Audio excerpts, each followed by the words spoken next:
Hello, আসসালামু আলাইকুম। গত ভিডিওতে আমরা দেখেছি নেস্ট.জেএস শেখার প্রিরিকুইজিটস।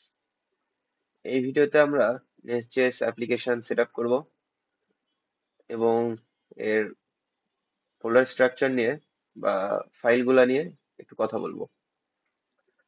তো এর পরের ভিডিও থেকে আমরা একদম প্রত্যেকটা বিষয় ধরে ধরে ডেডিকেটেড ভিডিওর মাধ্যমে বোঝার চেষ্টা করব। সো নেস্ট.জেএস প্রজেক্ট সেট আপ করার জন্য নোড.জেএস ইনস্টল থাকতে হবে। সো আপনাদের যদি নট.জেএস ইনস্টল না থাকে, আপনারা নট.জেএস এর অফিসিয়াল ওয়েবসাইট থেকে নট.জেএস টা ইনস্টল করে নেবেন। আশা করি আপনাদের সবারই নট.জেএস ইনস্টল আছে, যেহেতু আপনারা নট.জেএস জানেন বলেই নট.জেএস এর ফ্রেমওয়ার্ক শিখতে আসছেন। সো আমরা এখানে টার্মিনাল ওপেন করব। এরপর আমরা এখানে লিখব, আমরা আমাদের নেস্ট সিএলআই টা গ্লোবালি ইনস্টল করতে হবে। এখানে দেখতেছেন তারা npmi -g নেস্ট সিএলআই টা ইনস্টল করতে বলতেছে। তো আমি এখানে npm ইউজ করব না প্যাকেজ ম্যানেজার হিসেবে, আমি pnpm ইউজ করব। তো আপনারা যদি npm ইউজ করেন ওইটা ফলো করবেন, যদি yarn ইউজ করেন yarn এর কমান্ড ফলো করবেন। So npmig nest.js/cli। So এটা ইনস্টল হতে একটু টাইম নিবে।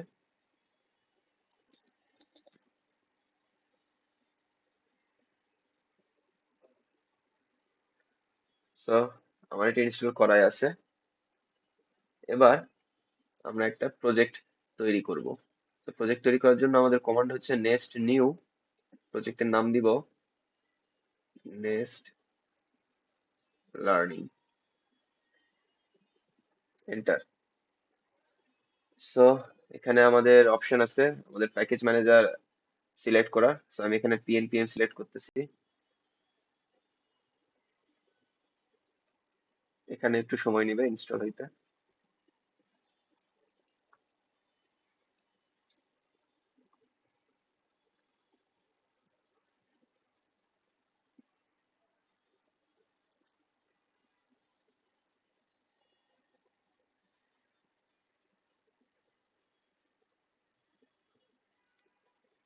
ওকে, আমাদের ইনস্টলেশন কমপ্লিট।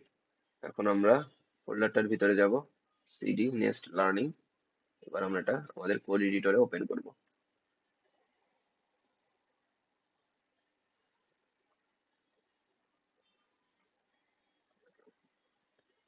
সো এই হচ্ছে আমাদের নেস্ট জেএস প্রজেক্ট। সো আমাদের সব কিছু এসআরসি ফোল্ডারের মধ্যে থাকে। আর main.ts এটা হচ্ছে নেস্ট অ্যাপ্লিকেশনের মেইন পয়েন্ট। এখানে আমাদের অ্যাপ্লিকেশন বুটস্ট্র্যাপ হয়। সো এখানে একটা বুটস্ট্র্যাপ ফাংশন আছে। সো এই ফাংশনের ভিতরে আমরা একটা অ্যাপ তৈরি করতেছি নেক্সট ফ্যাক্টরি ক্রিয়েট মেথড দ্বারা। আর এরপরে আমরা অ্যাপটা লিসেন করতেছি 3000 পোর্টে। এরপর আমরা বুটস্ট্র্যাপ ফাংশনটা কল করে দিচ্ছি। ওকে। আর আমাদের নেক্সট.জেএস মডিউলার আর্কিটেকচার ফলো করে। সো ছোট ছোট মডিউল আকারে কোড বেসটা ভাগ করে, যাতে ইজি টু মেইনটেইন হয় আমাদের কোড বেসটা। সো আমরা এখানে দেখতে পাচ্ছি app dot controller, app dot module, app dot service. So আমরা এই ফাইলগুলা নিয়ে এখন একটু জাস্ট ধারণা নিব। এর পরবর্তী ভিডিও থেকে আমরা এগুলা ডেডিকেটেড ভিডিওর মাধ্যমে বোঝার চেষ্টা করব। সো কন্ট্রোলার, এখানে একটা কন্ট্রোলার ক্লাস আছে। সো আমরা কন্ট্রোলার ক্লাসকে কন্ট্রোলার ডেকোরেটরের মাধ্যমে ডিফাইন করি যে এটা একটা কন্ট্রোলার ফাইল। আর পর আমাদের মডিউল ফাইল আছে। সো আমরা মডিউল ক্লাস আছে এখানে। সো এটাকেও আমরা একটা মডিউল ডেকোরেটরের মাধ্যমে ডিফাইন করি যে এটা একটা মডিউল ফাইল। আর আমাদের সার্ভিস ফাইল, এখানে আমাদের একটা সার্ভিস ক্লাস আছে। এখানে আমরা ইনজেক্টেবল ডেকোরেটর দিয়ে ডিফাইন করি। ইনজেক্টেবল কি এইগুলো আমরা পরে আলোচনা করব। এখানে একটা মজার টপিক আছে ডিপেন্ডেন্সি ইনজেকশন, এটা নিয়ে আমরা ডেডিকেটেড ভিডিওতে আলোচনা করব। সো এখন আমরা এইটুকু জানি যে প্রত্যেকটা এন্টিটি মান বলতে আমি বোঝাচ্ছি যে আমাদের যদি এখানে একটা ইউজার এন্টিটি থাকতো। এন্টিটি বলতে আমি কি বোঝাচ্ছি, এখানে আমি একটু ইয়ে করি। সো এখানে নেসসিএলআই এর মাধ্যমে আমরা অনেক কিছুই করতে পারবো। আমরা এখানে একটা রিসোর্স জেনারেট করি, রেস্ট এপিআই শিখবো আমরা। আচ্ছা, সো আমি এন্টিটি বলতে বোঝাচ্ছি এখানে যে এখানে ইউজার্স একটা এন্টিটি আছে। ইউজার এন্টিটির ভিতরেও ইউজার্স কন্ট্রোলার আছে, ইউজার মডিউল আছে, ইউজার সার্ভিস আছে। সো প্রত্যেকটা এন্টিটির ভিতরেই আমাদের এই তিনটা ফাইল থাকবেই, users dot controller, users dot module, user dot service. যেমন এখানেও আছে app dot controller, app dot module, app dot service. আর প্রত্যেকটা এন্টিটির মেন পয়েন্ট হচ্ছে তার মডিউল ফাইল। আমরা যদি এখানে মডিউল ইউজারের মডিউল ফাইলটা ওপেন করি, তো আমরা এখানে দেখতে পাবো এখানে কন্ট্রোলার এখানে রেজিস্টার হয়েছে, প্রোভাইডার্স মানে সার্ভিসও এখানে রেজিস্টার হয়েছে।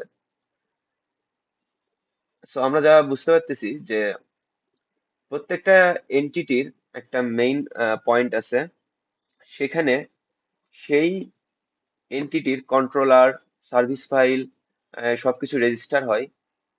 এবং এই যে মডিউল বা এন্টিটি আছে, সেই এন্টিটি আবার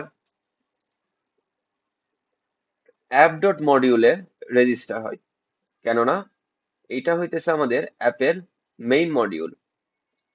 সো আমরা যত মডিউল বা যত এন্টিটি আমাদের কোড বেজে থাকবে, সব এন্টিটির মডিউল ফাইল আমাদের অ্যাপ মডিউলে রেজিস্টার করতে হবে। সো আমরা কি বুঝলাম, যে প্রত্যেকটা এন্টিটির একটা আলাদা আলাদা মডিউল ফাইল আছে বা মেইন পয়েন্ট আছে। সেই পয়েন্টে সেই মডিউলের কন্ট্রোলার সার্ভিস ফাইলগুলো রেজিস্টার হবে, এবং সেই মডিউলটা আবার মেইন মডিউল ফাইল, যেটা অ্যাপ মডিউল, সেখানে রেজিস্টার হবে। So, এগুলো একটু কনফিউজিং লাগতে পারে, কিন্তু এগুলা রেগুলার আমরা যখন আরো ইনডেপথ আলোচনা করব, তখন এগুলা কোড করতে করতে আপনাদের আয়ত্তে চলে আসবে। সো মডিউল সম্পর্কে আমরা একটু ধারণা নিলাম, এগুলো নিয়ে আমরা পরে আলোচনা করবো আরো। আর সার্ভিস ফাইলগুলো হচ্ছে আমাদের বিজনেস লজিক লেখার জন্য। আমরা এখানে বিজনেস লজিক লিখি।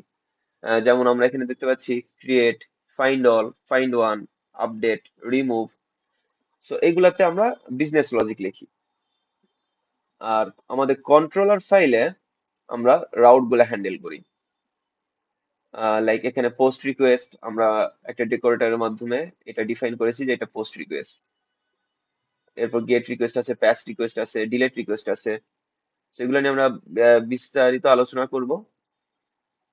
সো কন্ট্রোলার ফাইল আমরা কন্ট্রোলার ডেকোরেটরের মাধ্যমে ডিফাইন করি, এটা অলরেডি আমি বলেছি। আর সো আমরা জানলাম কন্ট্রোলার কি, কন্ট্রোলার আমাদের রিকোয়েস্ট গুলা হ্যান্ডেল করে, মডিউল কি এটা আমরা দেখলাম, সার্ভিস কি এটা আমরা দেখলাম, বিজনেস লজিক গুলা হ্যান্ডেল করে। সো এই একটা ছোটখাটো ওভারভিউ নেক্সট জেএস প্রজেক্টের। সো পরবর্তী ভিডিওতে আমরা কন্ট্রোলার নিয়ে আলোচনা করব। সো কথা হবে পরবর্তী ভিডিওতে। আল্লাহ হাফেজ।